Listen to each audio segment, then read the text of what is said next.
como ser um líder de fato em um mundo pós-pandemia, em uma sociedade líquida, em transformações tão extraordinárias como as que estamos vivendo. Há 100 anos, ser pai, professor ou chefe era mais fácil. Por quê? A autoridade era dada, todo o poder estava no pai, no professor e no chefe. Cabia ao aluno, filho, funcionário obedecer, ou apanhar em casa, ou ser demitido na empresa, ou ser punido na escola. O professor falava, a classe anotava. Tudo funcionava dentro de uma hierarquia, onde o poder estava definido. Este era um mundo muito útil e muito adequado para quem estivesse no topo da pirâmide de poder. Este é um mundo muito difícil e muito desafiador às pessoas da base. Vamos avançar para o nosso momento quase pós-pandemia. Nós sabemos que as pessoas são contratadas em uma empresa por suas habilidades técnicas, pelo seu domínio de engenharia, por saberem lidar, por exemplo, com um programa de computador, por terem habilidades físicas ou intelectuais que preenchem as necessidades daquela empresa. Nós chamamos essas habilidades duras, profissionais de formação, diploma, de hard skills. São habilidades duras, são habilidades estruturais. Eu sou contratado para ser professor porque eu tenho formação para professor, porque eu estudei, porque eu tenho diploma, porque eu posso demonstrar que eu passei anos e anos estudando para isto. Mas quando a escola me contrata, ela sabe pouco do outro lado da minha existência. Ela sabe pouco sobre as minhas soft skills, as habilidades subjetivas, carisma, simpatia, capacidade de trabalhar com o grupo. É claro que a seleção vai me perguntar isso. Você sabe trabalhar em grupo?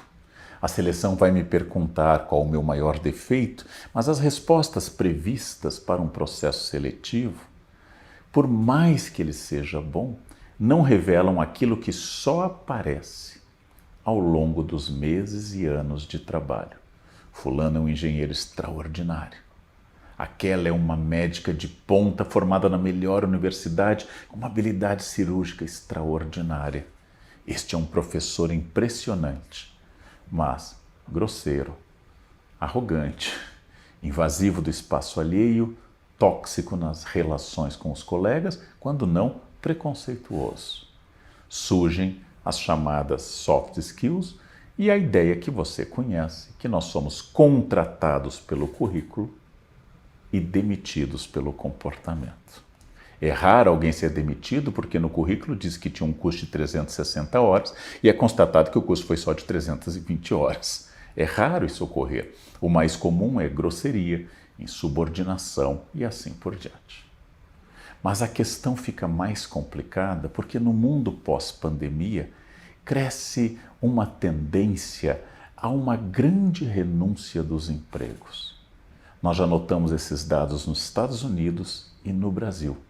Nos últimos anos, centenas de milhares de trabalhadores abandonaram as empresas. Mas não abandonaram porque estavam em briga, em choque direto com a direção. Não abandonaram por isto, mas porque estão buscando, por exemplo, qualidade de vida, maior tempo com a família, um período de lazer maior, uma capacidade de ser mais criativo, uma capacidade de ter mais propósito. Esta grande renúncia, essa grande abdicação do emprego como figura está se multiplicando. E aí é que entra a figura da liderança. Se nós falarmos antigamente de hard skills e soft skills, hoje nós falamos que um verdadeiro líder desenvolve, promove e estimula power skills, ou seja, a combinação dos dois elementos. É claro que eu preciso de um médico competente em medicina. É claro que eu preciso de uma arquiteta competente em arquitetura. É claro que eu preciso de uma professora competente no exercício de dar aula. Mas, junto com isso, eu tenho que desenvolver uma coisa quase tão importante, ou até mais, do que aquela. E essas power skills se transformam em coisas fundamentais. A liderança através do estímulo de cursos, a liderança através de feedback contínuo, a liderança através da barragem, parar as fofocas, a maledicência, tudo aquilo que um grupo humano costuma promover, a liderança que ajude a fazer reuniões produtivas, que estimule as pessoas, passou a ser um tipo de liderança muito diferente daquele tipo cuja simples presença assustava a equipe. Um mau líder é aquele que provoca a pergunta de um funcionário que chega um pouco depois do horário normal e pergunta: ele já chegou? Quando as pessoas perguntam ele já chegou, existe um medo ainda ao poder. Um bom líder é aquele que a chegada promove uma tranquilidade, porque agora tem alguém que nos ajuda, agora tem alguém que nos incentiva, agora tem alguém que vai estimular e que tem uma visão total do processo. O bom líder deixa de ser aquele relógio ponto que controla a produtividade dos funcionários e, especialmente em funções criativas, críticas ou de grupo, ajuda a desenvolver uma espécie de ambiente onde as pessoas não apenas funcionem e atendam à demanda da empresa, claro, mas também funcionem como pessoas entre si e com o grupo. Por isso que é fundamental que eu aprenda uma certa inteligência emocional no contato com as pessoas, que antes não era demandada. Um bom professor há 100 anos tinha autoridade. Hoje um professor precisa de autoridade, mas hoje somos muito intolerantes ao autoritarismo. A boa capacidade de estimular essas power skills transformou a noção de liderança. E quando falamos que os colaboradores de uma empresa devem procurar, dentro do princípio da learnability, a capacidade de continuarem aprendendo, é óbvio, você concorda com isso, todo mundo concorda com isso, mas não se esqueça que isso se aplica também à liderança. Os líderes costumam dizer: quais os últimos cursos que você fez? E os liderados poderiam dizer: e o senhor e a senhora? Quais os últimos cursos que fez sobre liderança? O desafio tem que ser coletivo. Vivemos experiências inéditas. Ninguém preparou uma estratégia clara sobre ação e estratégia em negócios pós-pandemia. Ninguém sabe como realizar um novo tipo de aula onde as atividades presenciais e as atividades virtuais convivam.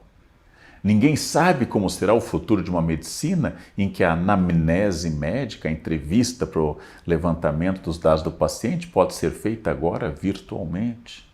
Ninguém sabe onde está com clareza essa caminhada.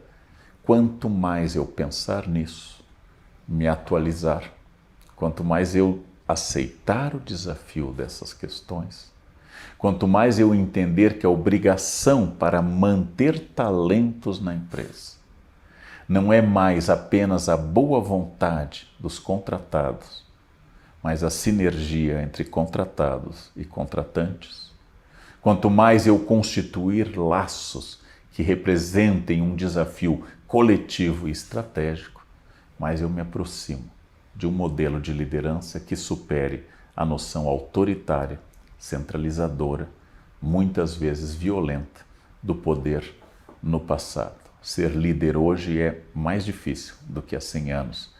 Ser líder hoje é um desafio interessante para que você possa pensar que não apenas os associados e os colaboradores têm desafios novos na empresa, mas você que exerce qualquer liderança também tem o mesmo desafio. Foi um prazer. Se você gostou desse vídeo, deixe seu like, comente e se inscreva em nosso canal. Isso é muito importante para nós continuarmos a produzir conteúdos exclusivos para vocês. Muito obrigado e até o próximo vídeo.